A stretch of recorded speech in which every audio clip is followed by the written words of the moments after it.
Nah, di series Deep Dive Laravel, Registry Pipeline, dan Facet ini kita bakalan banyak pakai komponennya Laravel yang namanya Laravel Service Container.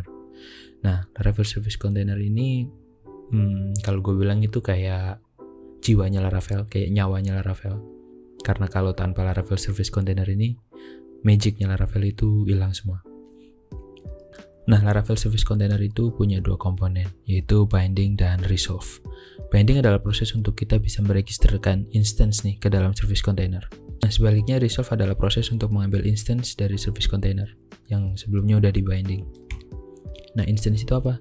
Nah, instance adalah apa-apa saja yang kita bisa registerkan atau yang udah kita registerkan ke dalam service container, itu kita bisa panggil sebagai instance. Bisa string, interface, class, object, array, dan lain-lain. Nah, binding itu memerlukan dua parameter. Normalnya ada kasus yang kita perlukan kayak contextual binding, ada primitive binding, dan lain-lain. Tapi di sini untuk simple binding kita cuma perlu dua parameter, yaitu key dan implementasinya itu sendiri atau instance-nya itu sendiri. Di sini di contoh code kali ini adalah ada kita ngebinding Twitter driver instance ini dengan key-nya adalah Twitter. Resolve itu seperti yang udah tadi gue jelaskan adalah proses mengambil instance dengan key Twitter yang karena tadi udah diregisterkan pakai key Twitter dari dalam service container. Nah, proses resolve itu sendiri ada 4 cara. Sebenarnya ada beberapa cara lagi, tapi itu jarang banget dipakai. Nah, yang sering dipakai adalah 4 cara ini. Cara pertama adalah kita bisa menggunakan this app. Tapi, untuk menggunakan cara pertama, kita harus berada di dalam objek konteks. Maksudnya objek konteks itu kayak gimana sih? Kayak gini. Misal gue taruh di console kernel. Nah, ini tuh ada di dalam objek konteks ini. Misalnya gue pakai this di sini. Ini adalah di dalam objek konteks. Nah, ini ada di luar objek konteks. Harusnya kalau gue running bakalan error. Karena using this, we are not in object context. Ini adalah yang dimaksud dengan objek konteks. Kalau ini gue delete, harusnya sih udah nggak error.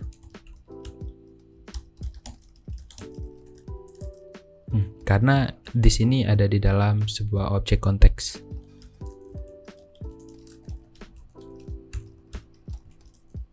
Error. Using this when not in object context. Ini adalah yang dimaksud dengan object context. Harus berada di dalam sebuah kelas atau objek. Nah, cara yang kedua adalah menggunakan Facade. Nah, Laravel sendiri sudah menyediakan Facade app untuk berinteraksi dengan Laravel Service Container.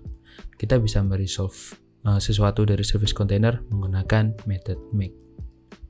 Dengan parameter pertama adalah key-nya. Saya demokan di sini. Kita bind dulu, bind Twitter, karena belum pernah di bind sebelumnya.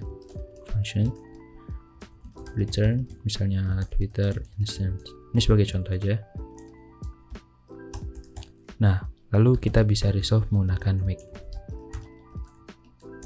Kita bisa menggunakan Twitter instance. Nah, cara yang ketiga adalah menggunakan helper yang namanya app. Cara kerjanya sama dengan Facade, yang bedanya dia menggunakan helper aja. App Twitter. Dia akan resolve string Twitter instance yang udah kita bind di sini. Cara yang terakhir adalah memanfaatkan array access. Array access itu apa sih? Nah, array access adalah salah satu dari predefined interface yang ada di PHP. Ada traversable, iterator, aggregate, throwable, dan array access itu sendiri. Jadi array access membuat sintaks kita bisa atau membuat objek kita bisa diakses menggunakan sintaks array. Seperti ini.